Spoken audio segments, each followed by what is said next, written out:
উনি এমন একজন পয়গম্বর ছিলেন। দানিয়েল আলাইহিস সালাম যখন ইন্তেকাল করলেন, আমার প্রাণের ভাইরা, এই যে দানিয়েল আলাইহিস সালাম জেল সুপারের মাধ্যমে বাদশার স্বপ্ন জানাই দিছে, স্বপ্নের ব্যাখ্যা জানাই দিছে। বাদশা ডাক দেখো, দানিয়েল তুই যে তোমার উপকার করছো, যা আজকে তোর আমি জেল থেকে মুক্ত করে দিলাম। যেরকম সুবহানাল্লাহ। দানিয়েল আলাইহিস সালাম উনি তো একজন নবী, উনি ডাক দেখে আমার একটা জেল থেকে মুক্তি দিলে হইব না, আমার 70,000 বনি ইসরাইল আমার উম্মতের জেল থেকে মুক্ত করে দিতে হইব। এবার বাদশা ডাক দেখে, যা তোর 70,000 উম্মত সহ তোর জেল থেকে মুক্ত করে দিলাম। এবার বাদশা মুক্তানসর ডাক দেখো, দানিয়েল পয়গম্বর একটা কাজ করবা, আমি এতদিন রাষ্ট্র চালাইছি, ভালো পরামর্শ আমার কেউ দেয় নাই, তুমি দানিয়েল পয়গম্বর আমার ভালো পরামর্শ দিলে, আমার স্বপ্ন জানাইয়ে দিলে, ব্যাখ্যা জানাইয়ে দিলে, আজকে থেকে তুমি আমার রাষ্ট্র পরিষদের একজন উপদেষ্টা। যেরকম সুবহানাল্লাহ। তুমি যেই পরামর্শ দিবা সেই পরামর্শ অনুযায়ী আমি রাষ্ট্র চালাইব। আমার পানের ভাইরা, এবার দানিয়েল নবী যখন দুনিয়া থেকে বিদায় হয়ে যাইবেন, আল্লাহর কাছে দরখাস্ত করছে, আল্লাহ ও আল্লাহ, একটা মুদ্রা আসমান থেকে একটা পাথর এসে ভেঙে দিল, আখির জামানার পয়গম্বরের এত পাওয়ার, আখির জামানার পয়গম্বরের এত দাম, হে রব্বুল আলামিন একটা কাজ করবা, আমি আখির জামানার পয়গম্বরের উম্মত হতে চাই। যেরকম সুবহানাল্লাহ। আমি আখির জামানার পয়গম্বরের উম্মত হতে চাই। আমার আল্লাহ ডাক দেখো, দানিয়েল নবী এই তো কবুল করা যাবে না, এই তো কবুল করা যাবে না। হযরত দানিয়েল আলাইহিস সালাম ডাক দেখো, আল্লাহ এই দোয়া কবুল না করলে একটা দোয়া আমার কবুল করবা, আমার আখিরি জামানার পয়গম্বরের কোন উম্মতের হাতে আমার দাফন হওয়ার সুযোগ দিয়ে দিবা। যেরকম সুবহানাল্লাহ।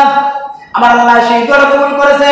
আমার আপনার নবী যখন দুনিয়া থেকে বিদায় হয়ে গেলেন, আবু বকর সিদ্দিকের জমানা গেল, উমরের জমানা যখন আসলো, হযরত উমর রাদিয়াল্লাহু আনহু আবু মুসা আশআরীর নেতৃত্বের বাহিনী পাঠালেন ফিলিস্তিনের মধ্যে, ফিলিস্তিনকে বিজয় করার জন্য, সিরিয়ার বিজয় করার জন্য। সিরিয়া এবং ফিলিস্তিন কিন্তু আগে ছিল।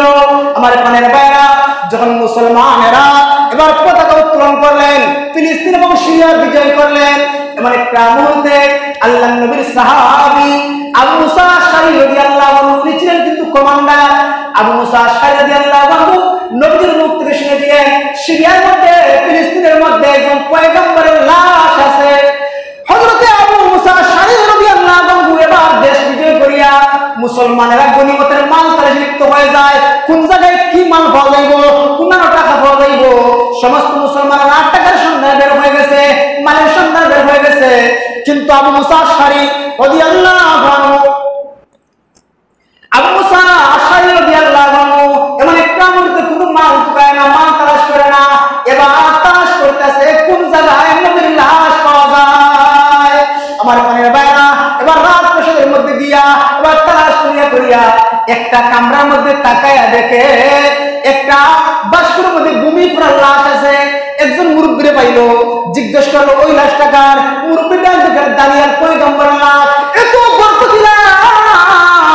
যখন বনি ইসরাইলের মধ্যে যখন কোথাও যখন দুর্ভিক্ষ আসতো, লাশটা বাইরে ময়দানে নিয়ে গেলে দুর্ভিক্ষ চলে যেত। যেরকম সুবহানাল্লাহ। যখন বৃষ্টি আসতো, বৃষ্টি কোনো মুহূর্তেই কমতো না।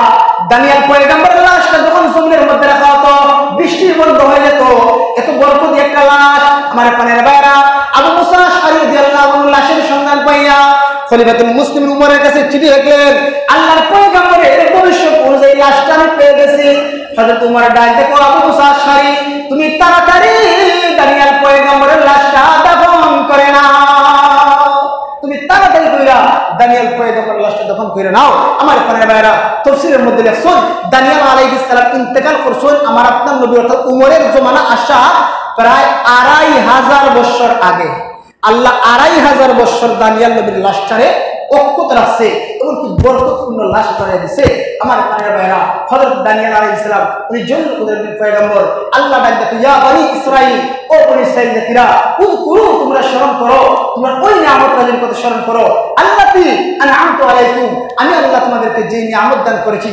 আমার পানের ভাইরা, আমার আল্লাহ যে তারা নিয়ামতের শুকরিয়া আদায় না করার কারণে তারা দুনিয়ার নিয়ামত গ্রহণ করলো, দুনিয়ার গ্রহণ করলো, কিন্তু আখিরাত গ্রহণ করলো না, যার কারণে আল্লাহ তাদের উপর রাগান্বিত হইয়া তাদেরকে শাস্তি দিলেন। বলেন তো এই যেই কারণে তাদেরকে আল্লাহ শাস্তি দেওয়ার সিদ্ধান্ত নিলেন, এই কারণটা আমাদের মধ্যে আছে কি নাই? আছে। আমরা দুনিয়ার মোহে পড়িয়া আমরা পরকালে বাদ দিয়ে দিছি। আমার পানের ভাইরা, যদি আল্লাহ রাব্বুল আলামিন বনি ইসরাইলে সেই নিয়ামতের কথা স্মরণ করাই দিয়েছে প্রায় 2500 বছর আগে, আল্লাহ 2500 বছর পর আখির জামানার পয়গম্বরের কাছে ওই আয়াতগুলোরে, ওই কথাগুলোরে, ওই ইসরাঈলদেরকে আল্লাহ উদ্দেশ্য কইরা আখির জামানার নবীর কাছে আল্লাহ কোরআনের আয়াত বানাইয়া পাঠাইয়া দিয়া আল্লাহ ডাকবে, ও দুনিয়ার মানুষেরা, আমি আল্লাহ যে এরকম ভাবে বনি ইসরাঈলদেরকে নিয়ামত দিয়েছি, তারা নিয়ামতের নাশকরি করেছে, তারা দুনিয়া গ্রহণ করছে, আখিরাতে বাদ দিছে, আমি আল্লাহ তাদেরকে আযাবে গ্রেফতার করছি।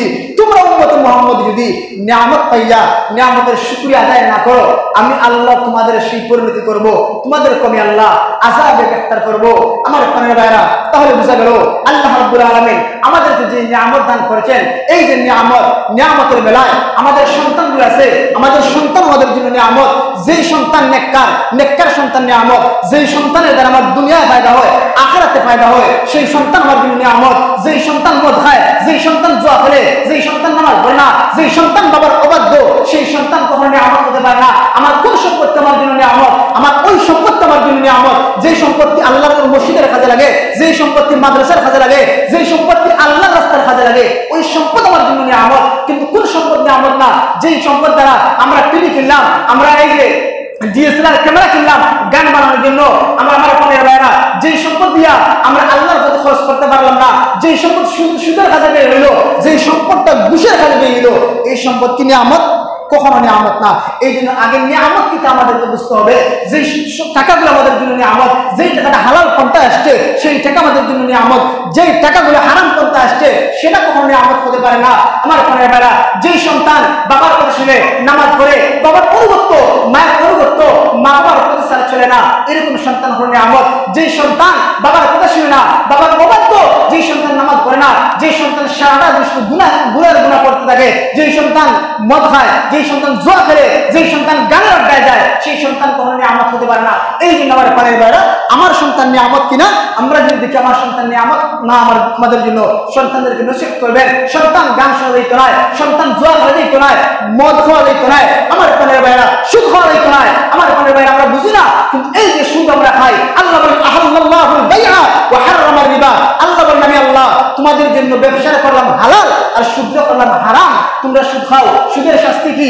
আমার প্রাণের ভাইরা, হাদিস শরীফের মধ্যে পাওয়া যায়, কোরআনের মধ্যে সুদের একটা শাস্তি আছে।